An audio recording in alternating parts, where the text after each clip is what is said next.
శ్రీరామదేవుని కథ. నాగంబట్టు కాశీ ప్రయాణం. అనగనగా పూర్వకాలంలో ఒక బ్రాహ్మణుడు ఉండేవాడు. అతని పేరు నాగంబట్టు. ఆయనకి ఒక పుత్రుడు, ఒక పుత్రిక ఉన్నారు. పుత్రుని పేరు నారాయణభట్టు, పుత్రిక పేరు నారాయణమ్మ. వారు చాలా పేదవారు.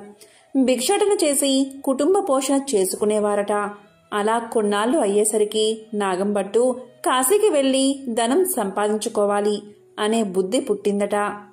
అప్పుడు నాగంబట్టు భార్యతో చెప్పి తెల్లవారుజామునే లేచి కాశీకి ప్రయాణమై అలా వెళ్ళగా కొంత దూరం వెళ్లేసరికి దారిలో సూతులవారు, వ్యాసులవారు, నాడులవారు ప్రత్యక్షమయ్యారు.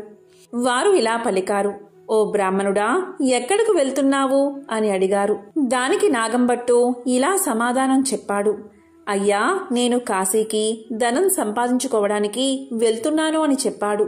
అప్పుడు వారు ఇలా పలికారు, "ఓయి వెర్రి బ్రాహ్మణుడా, కాశీకి వెళ్తే నీకు ధనం ఎవరైనా మూటగట్టి ఇస్తారా?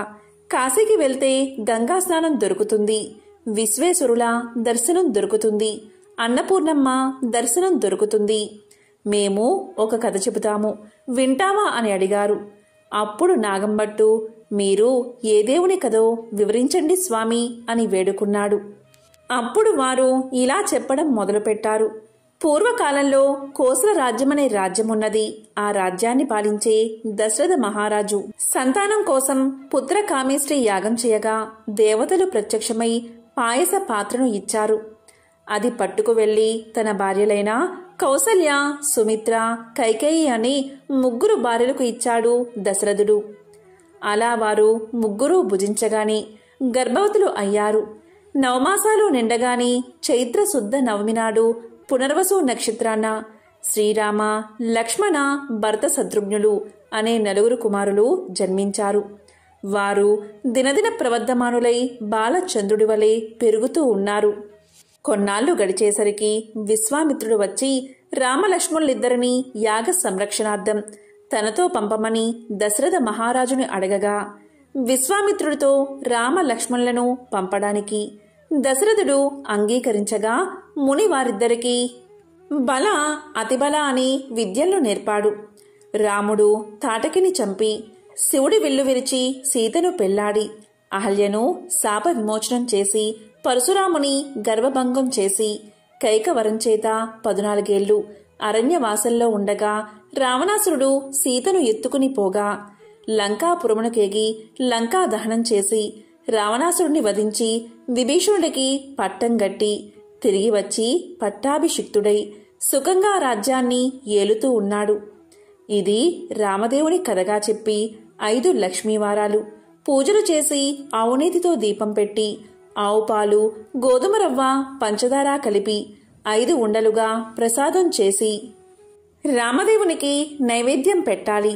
1 ఉండ రామదేవుడికి, 1 ఉండ బ్రాహ్మణుడికి, 1 ఉండ మొత్తైదువుకి, 1 ఇరుగు పొరుగు వారికి, 1 ఉండ భార్యా పిల్లలు తినాలి. ఈ విధంగా 5 లక్ష్మీవారాలు పూజ చేయాలి. నిత్యం రామదేవుని కథ చెప్పుకున్న అష్ట ఐశ్వర్యాలతో, ఇష్ట సంపదలతో తులతూగుతారు. సకల సౌభాగ్యాలు, సుఖాలు కలుగుతాయి. కష్టాల్లో ఉన్నవారు ఈ కథను చదివితే కష్టాలు పోయి సుఖంగా ఉంటారు. పెళ్లి కాని వారికి పెళ్ళవుతుంది. దరిద్రులు ధనవంతులు అవుతారు.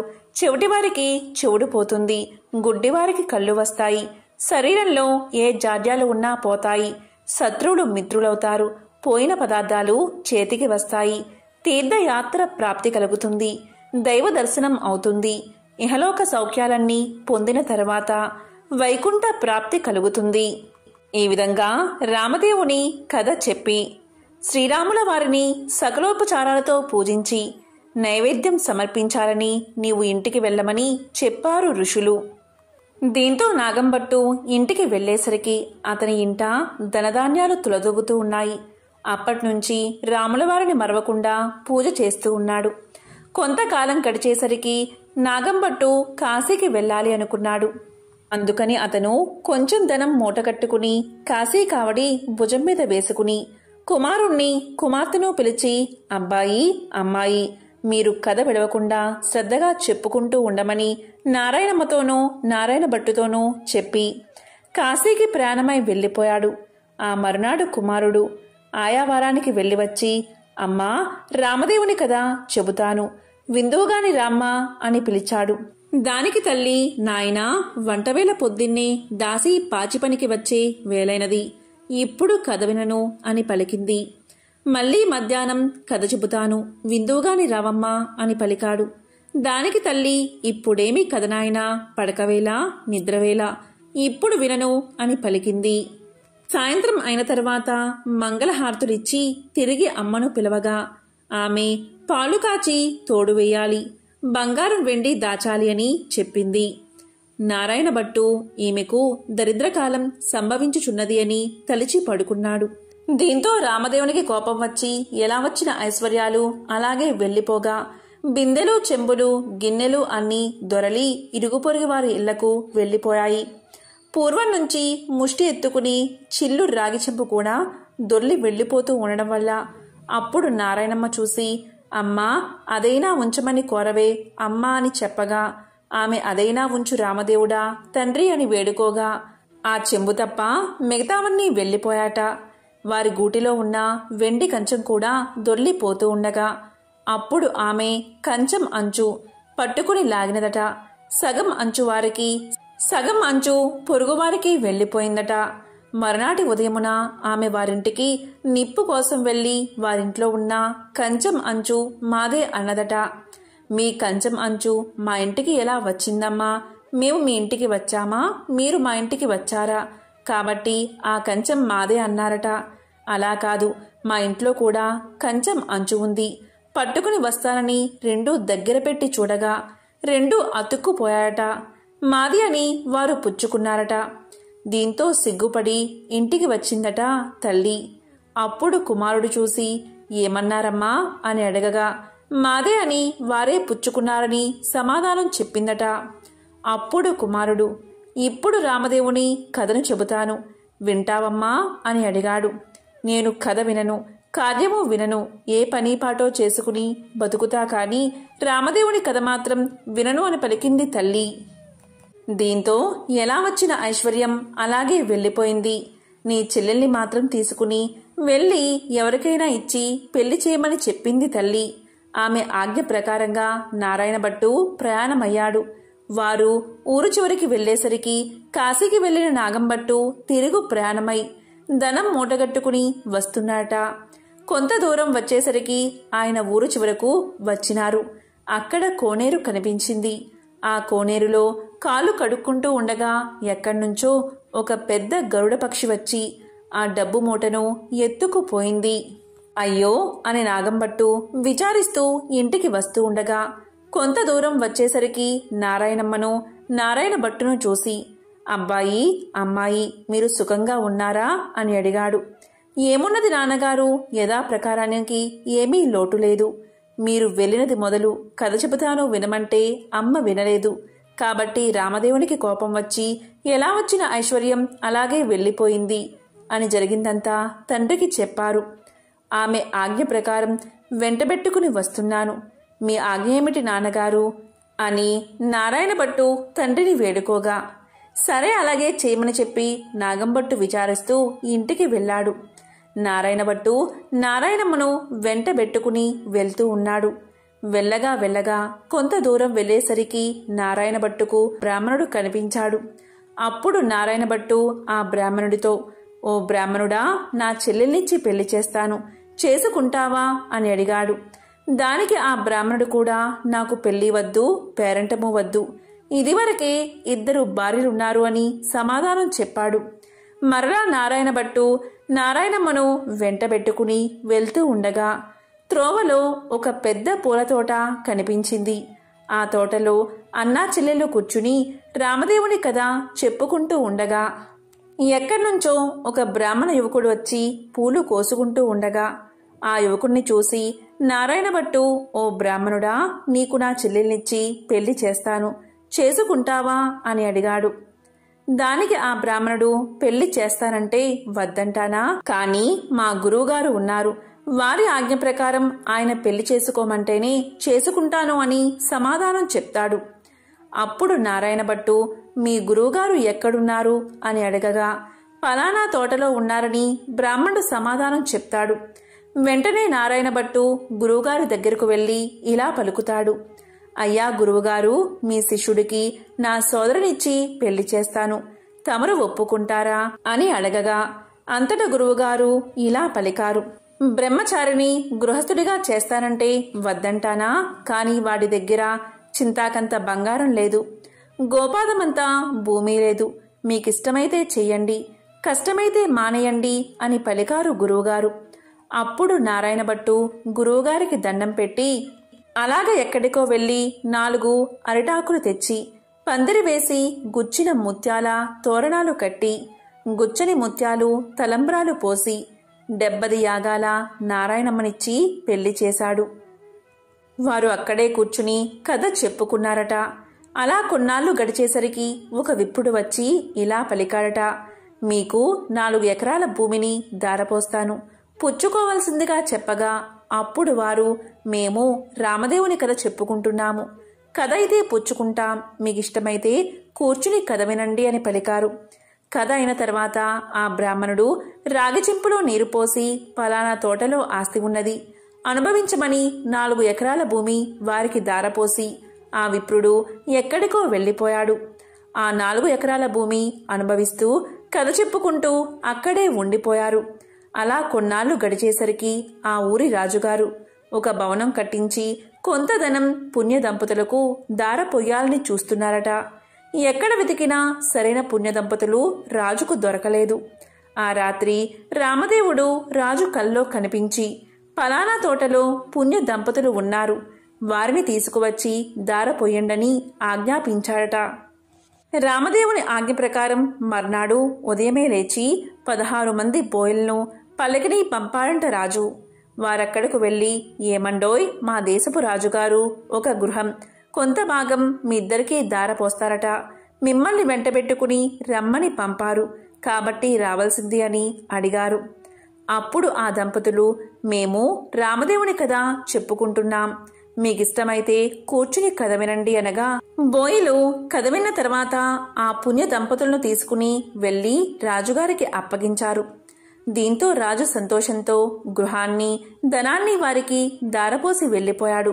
అప్పుడు నారాయణమ్మ, ఆమె భర్త నారాయణ భట్టు అక్కడ కూర్చుని ఆ గృహము ఆ ధనము 4 ఎకరాల భూమి అనుభవిస్తూ అక్కడే కథ చెప్పుకుంటూ ఉన్నారు. కొన్ని రోజులు గడిచేసరికి నారాయణ భట్టు, అమ్మాయి, నేను ఎన్ని దినాలు ఇలా ఉంటాను, కాబట్టి నే వెళ్ళి రామదేవుణ్ణి తీసుకువస్తాను, నీవు నీ భర్త కథని మానకుండా చెప్పుకోండి అని చెప్పి నారాయణ భట్టు ప్రయాణమై వెళ్ళిపోగా నారాయణమ్మ ఆమె భర్త కథ చెప్పుకుంటూ ఉన్నారు. నారాయణ భట్టు కొంత దూరం వెళ్ళగా ఒక గ్రామం వచ్చింది. ఆ గ్రామంలో ఒక గొల్లవాడు వడ్లు ఎండబోసుకుని కాపలాగా కూర్చున్నాడు. ఆ గొల్లవాడిని చూసి నారాయణ భట్టు ఇలా పలికాడట. గొల్ల, ఈ గ్రామంలో విశేషాలేమిటి అని అడగగా గొల్లవాడు, ఏమున్నది బాబు, నేను పుట్టుకతోనే అందుణ్ణి, మా వాళ్ళు వడ్లు ఎండబోసి నన్ను కాపలాగా కూర్చోమనగా కర్రబుచ్చుకుని కూర్చున్నాను, నా అవస్థ ఇలా ఉంది బాబు అనగా నారాయణ భట్టు ఒక కథ చెబుతాను, వింటావా అని అడిగాడు. దానికి గొల్లవాడు వింటాను అని చెప్పగా నారాయణ భట్టు రామదేవుని కథ వ్రత విధానం చెప్పేసరికి గొల్లవానికి కొంచెం కళ్ళు కనిపించాయి. ఓహో, కథలోనే ఇంత మహత్యముంది, వ్రతం చేసుకుంటే ఇంకెంత మహత్యముంటుందో అనుకుని గొల్లవాడు ఏ దైవానిదో ఏ దేవుడో చెప్పమన్నాడు. అది రామదేవుని మహత్యం. 5 లక్ష్మీవారాలు పూజ చేసి అవునేతో దీపం పెట్టాలి, ప్రసాదం 5 ఉండలు చేసి రామదేవుని ముత్తైదువులకు బ్రాహ్మణులకు ఇరుగు పొరుగువారికి ఇచ్చి భార్యా పిల్లలు తినాలి అని చెప్పి నారాయణ భట్టు వెళ్ళిపోయాడు. ఇలా నారాయణ భట్టు చెప్పి కొంత దూరం వెళ్లేసరికి ఒక రాజు విచారిస్తూ ఉన్నాడు. ఆ రాజును చూసి నారాయణ భట్టు ఇలా పలికాడు. ఏమి రాజా విచారిస్తున్నారు అని అడిగాడు. దానికి రాజుగారు, నాయనా, నా భార్యా బిడ్డలు పరారయ్యారు, నా రాజ్యం పరాయి రాజులు తీసుకున్నారు, నా అవస్థ ఇలా ఉన్నది అని చెప్పాడు. దానికి నారాయణ భట్టు, నేనొక కథ చెబుతాను, వింటారా అని అడిగాడు. దానికి రాజుగారు, వింటాను, చెప్పవలసింది మహానుభావా అని పలకగాని నారాయణ భట్టు రామదేవుని కథంతా చెప్పి వ్రత విధానమంతా వివరించాడు. ఆ రాజుగారు వ్రతం చేసుకోగా పరారైన భార్యాబిడ్డలు, పరాయిరాజు తీసుకున్న రాజ్యం తిరిగి ప్రాప్తించింది. అప్పుడు రాజు సంతోషంతో నారాయణ భట్టుని చూసి, ఏమండి మహానుభావా, మీరు ఏ దేవుడో చెప్పవలసింది, మిమ్మల్ని పూజ చేసుకుంటాము అని పలకగానే నారాయణ భట్టు, నేను ఏ దేవుణ్ణి కాను, ఇది రామదేవుని కథామహత్యం. మీరు 5 లక్ష్మీవారాలు 5 ఆదివారాలు పూజ చేయమని చెప్పి వ్రత విధానమంతా చెప్పి మరలా కొంత దూరం వెళ్ళగా ఒక స్త్రీ విచారిస్తూ కూర్చుని ఉన్నది. ఆ స్త్రీని చూసి నారాయణ భట్టు, ఎందుకు విచారిస్తున్నావు అని అడగగా ఆ స్త్రీ ఇలా పలికింది, ఏముంది బాబు, చిన్నతనంలోనే పెళ్ళయింది. నా భర్త దేశాంతరం వెళ్ళిపోయాడు. నా తల్లి, తండ్రి, అత్తమామలు కొన్నాళ్ళు చూసి ఎన్నాళ్ళు నిన్ను ఇలా చూస్తాము అని వదిలేశారు. కాబట్టి నా అవస్థ ఇలాగున్నది బాబు అని తెలియచేసింది.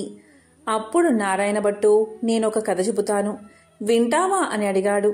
అలాగే వింటాను బాబు అని ఆమె అనగా నారాయణ భట్టు రామదేవుని కథంతా చెప్పి వ్రత విధానమంతా చెప్పేసరికి దేశాంతరం వెళ్లిన ఆమె భర్త తిరిగి వచ్చాడు.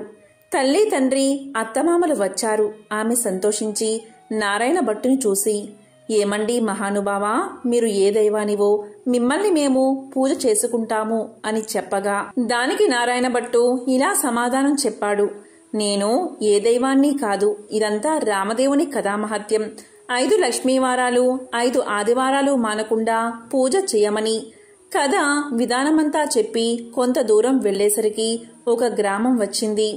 ఆ గ్రామంలో ఒక ఇల్లాలి ఇంటికి వెళ్లి, అమ్మా, పూజ చేసుకుంటాను, కొంచెం ఇల్లు ఇస్తావా అని అడిగాడు.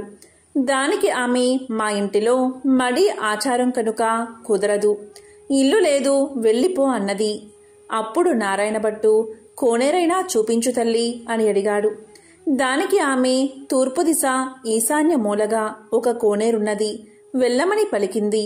అప్పుడు నారాయణ భట్టు ఆ కోనేరు దగ్గరకు వెళ్లి స్నానం చేసి మడిబట్టలు ఆరవేసుకుని ఇల్లు ఇవ్వను అన్న ఇల్లాలి అరుగు వద్దకు వచ్చి తూర్పు దిశ ఈశాన్య మూలగా ఒక పుచ్చు పీటకు పసుపు రాసి బొట్టు పెట్టి అందు రామదేవుని పటాన్ని పెట్టి కథ చదువుకుంటూ ఉన్నాడట.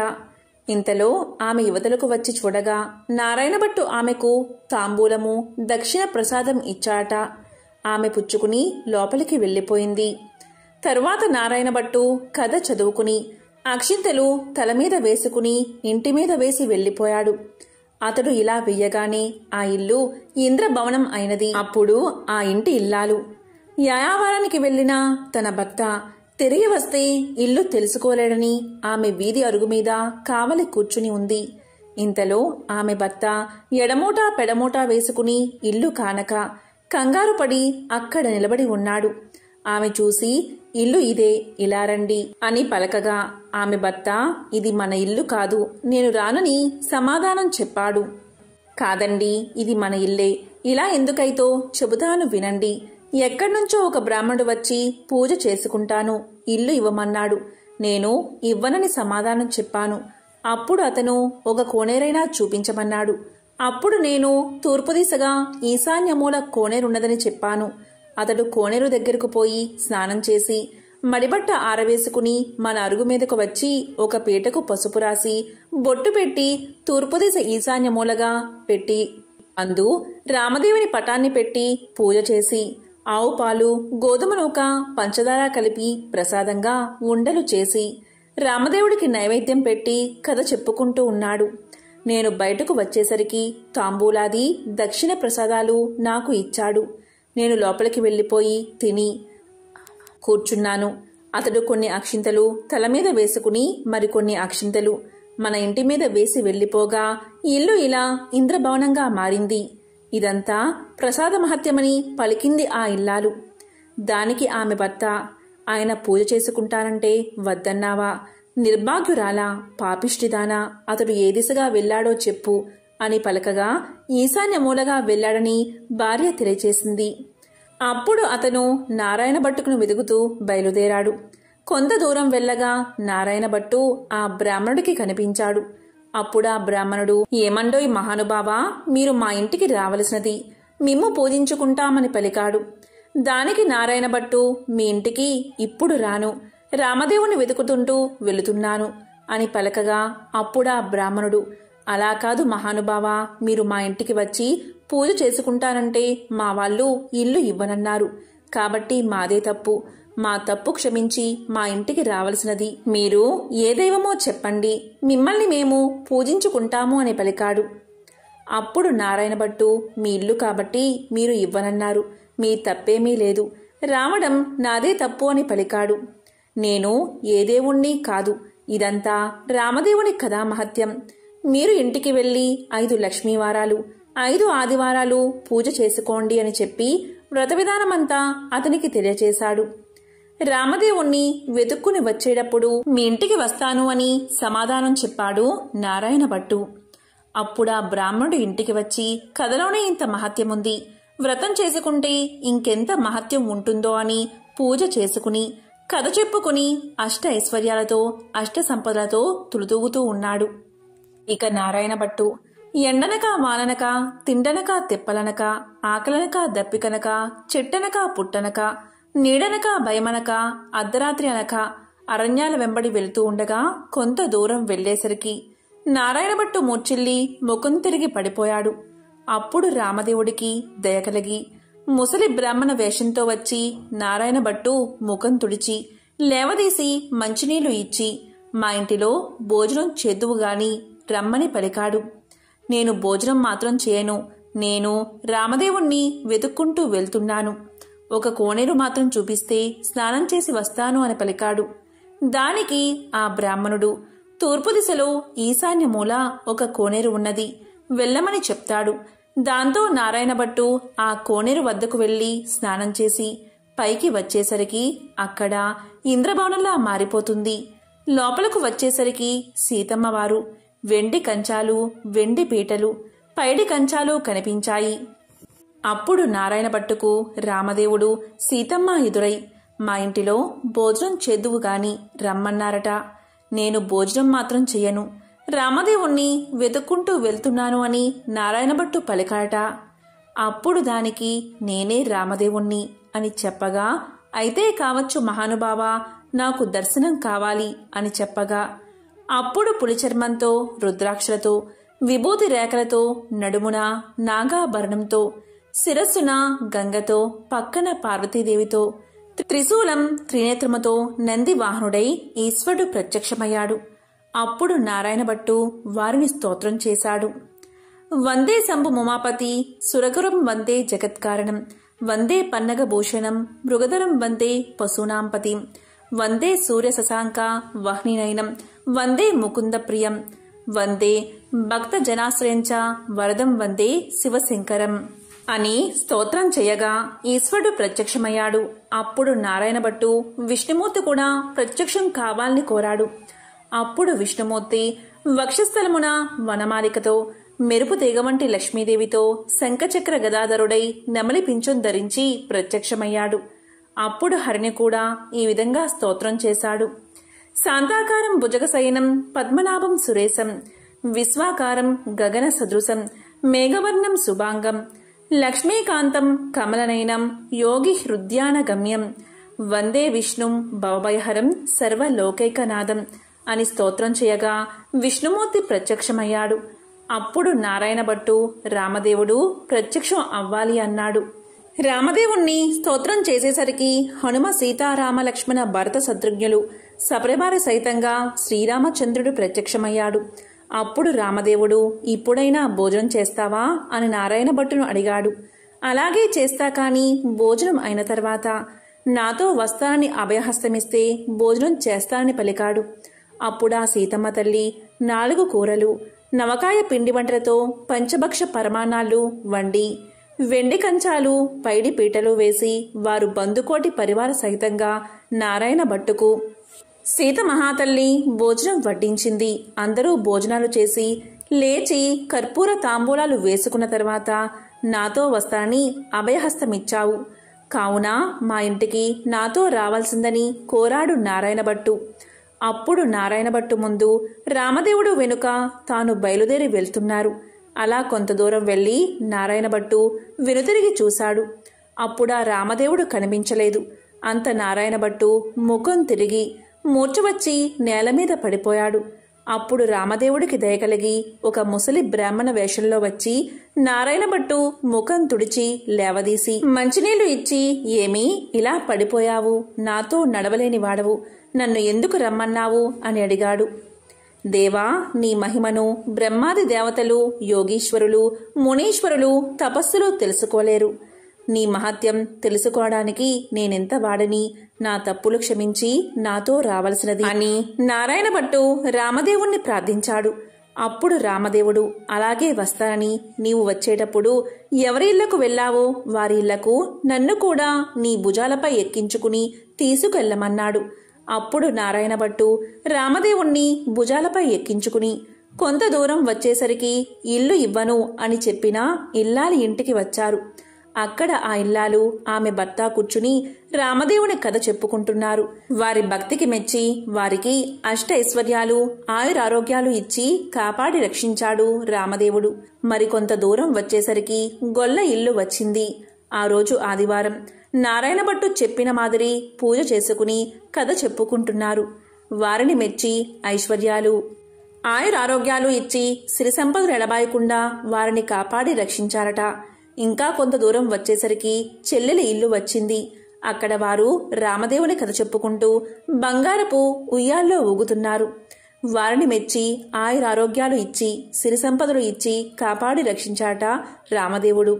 అప్పుడు నారాయణమ్మ తన ఇంటికి అన్నయ్య వచ్చాడని కాళ్ళు కడుక్కోవడానికి నీళ్ళిచ్చి దాహానికి మజ్జిగ ఇచ్చి మర్యాద చేసింది. అప్పుడు నారాయణ భట్టు ఇలా పలికాడు, అమ్మాయి, నన్నిలా మర్యాద చేయక్కర్లేదు. నేను రామదేవుణ్ణి తీసుకువచ్చాను. నీవు నీ భర్త మా ఇంటికి రావాలి, మనమందరం పూజ చేసుకుందాము అని చెప్పాడు. అప్పుడామె సంతోషంతో అలాగే వస్తానని పలికింది. నారాయణమ్మ ఆమె భర్తతో, నారాయణ భట్టు రామదేవునితో సహా వారందరూ బయలుదేరి వారి గ్రామం పొలిమేరకొచ్చేసరికి గ్రామంలోని వారు కొందరు చూసి పరుగున వెళ్లి వారి తల్లిదండ్రులతో ఇలా పలికారు, ఏమండోయ్ నాగం భట్టుగారు, మీ అబ్బాయి, అమ్మాయి, అల్లుడు ఇంకా ఎవరో బయలుదేరి వస్తున్నారు అని పరుగున వెళ్లి చెప్పారు. అప్పుడు నారాయణ భట్టు తల్లిదండ్రులు పరుగున వచ్చి సంతోషంతో కొడుకుని కూతుర్ని కౌగలించకబోయారట. అప్పుడు నారాయణ భట్టు చూసి, అమ్మా, నన్ను ముట్టుకోవద్దు.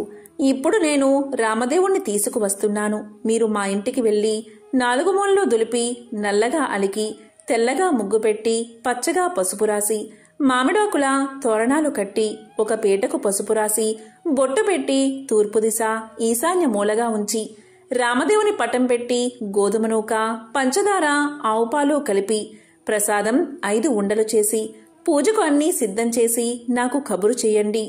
అప్పుడు నేను రామదేవుణ్ణి తీసుకువస్తాను అని చెప్పాట. వారు సంతోషంతో ఇంటికి వచ్చి 4 మూల్లా దులిపి అలికి ముగ్గులు పెట్టి పచ్చగా పసుపు రాసి మామిడాకుల తోరణాలు కట్టి 4 మూల్లా వెతకగా ఒక పుచ్చుపీట కనిపించింది. ఆ పీటకు పసుపు రాసి బొట్టు పెట్టి కుమారుడు చెప్పిన ప్రకారంగా సిద్ధం చేశారు. నీవు రామదేవుణ్ణి తీసుకురమ్మని కుమారుడికి కబురు పంపారు. అప్పుడు నారాయణ భట్టు సంతోషంతో రామదేవుణ్ణి భుజాలపై ఎక్కించుకుని ఆ గ్రామం 4 వీధులు ఊరేగించి ఇంటికి తీసుకువచ్చి రామదేవుడితో, తండ్రి, మా ఇంటిలో మీరు కుడిపాదం పెట్టాలని ప్రార్థించాడు. అప్పుడు రామదేవుడు వారి ఇంట్లో కుడిపాదం పెట్టేసరికి పెద్ద ఇంద్రభవనంగా మారిపోయింది. అప్పుడు నారాయణ భట్టు రామదేవుడితో ఇలా పలికాడు, అపరాధిని కాబట్టి నాకు ఉన్న ఈ పుచ్చుపీటయే సింహాసనమనుకుని దయ ఉంచి తమను కూర్చోవలసింది అని వినయంగా ప్రార్థించాడు. ఆ మాట రామదేవునికి జాలి కలిగి ఆ పీట మీదే కూర్చునేసరికి అది వజ్రాలు, వైడూర్యాలు, కెంపులు, మాణిక్యాలతో చేసిన బంగారపు సింహాసనంగా మారిందట. అందు హనుమ, సీత, లక్ష్మణ, భరత, శత్రుఘ్నాది సపరివార సహితంగా శ్రీరామచంద్రమూర్తి తన ఇంటిలో ఆసీనులై వెలిసారట. అప్పుడు రామదేవుని వ్రతం చేసుకుందామనేసరికి అంతలోనే ఎక్కడ్నుండో ఒక బీద బ్రాహ్మణుడు వచ్చి, ఏమండోయ్ నాగంభట్టు గారు, మీ అబ్బాయికి మా అమ్మాయినిచ్చి పెళ్లి చేస్తాం, ఒప్పుకుంటారా అని అడగగా, పెళ్లి చేస్తానంటే వద్దంటానా బాబు, అలాగే చేసుకుంటాము అని పలికాడట నాగంభట్టు. నాగంభట్టు గారు పచ్చని పందిర్లు వేయించి గుచ్చిన ముత్యాల తోరణాలు కట్టి గుచ్చని ముత్యాలు తలంబ్రాలు పోసి 70 యాగాల నారాయణభట్టు పెళ్లి చేశాడు. నారాయణభట్టు పెళ్లిన తర్వాత నాగంభట్టు భార్య, నారాయణభట్టు భార్య, నారాయణమ్మ, ఆమె భర్త వారంతా రామదేవుని వ్రతం చేసి 5 లక్ష్మీవారాలు 5 ఆదివారాలు పూజ చేసి నైవేద్యం పెట్టి కథ మానకుండా చెప్పుకుంటూ ఉండగా వారి భక్తికి మెచ్చి రామదేవుడు వారిని రక్షించాట. సకల ఐశ్వర్యాలను కలిగించాట. ఆరోగ్యంగా జీవించేలా వరాన్ని ప్రసాదించాట. ఈ నోము ప్రపంచమంతా నోచిన వారందరూ అష్ట ఐశ్వర్యవంతులై సుఖంగా ఉండిరి. ఎంతో పవిత్రమైన విశేషమైన ఈ రామదేవుని కథను ఎవరైతే ప్రతిరోజు చెప్తారో లేక వింటారో లేక వినిపిస్తారో అటువంటి వారికి సకల ఐశ్వర్యాలు భోగ భాగ్యాలు కలుగుతాయి.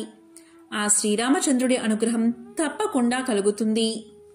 ఓం రామచంద్రాయ నమః. ఓం నమః శివాయ.